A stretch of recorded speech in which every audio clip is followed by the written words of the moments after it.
Почитувани граѓани, почитувани медиуми. Министерството за некултура и варварство на Роберт Аладјозовски повторно продолжува со хаотичното и нестручно работење.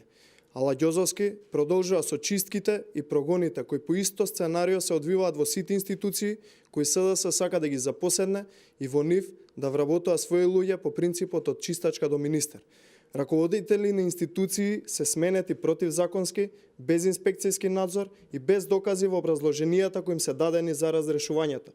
Тоа значи дека овие незаконски сменети луѓе, без инспекции и без пронајдени неправилности, односно без основ за разрешување, го имаат сето право да ја тужат државата и потоа сосема сигурно да добијат оштета од десетици илјади евра за секој човек која ќе плаќаат граѓаните на Република Македонија.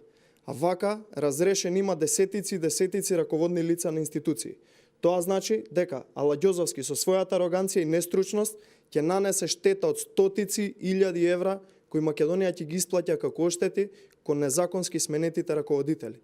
Тоа многу добро го знае и Роберт Аладјозовски, но не се вознемирува воопшто, бидејќи нема тој да ја плаќа сметката, туку граѓаните на оваа држава.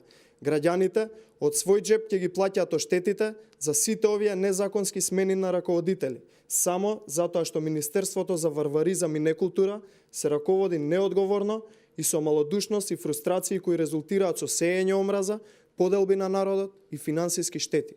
Дополнително, сите овие противзаконски смени се прават без подпис од службите, туку само со подпис на сталинистот Аладјозовски.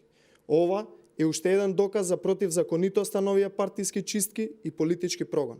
Стручните служби не сакаат да ги подпишат решенијата кои ги произведува Аладјозовски затоа што го кршат законот.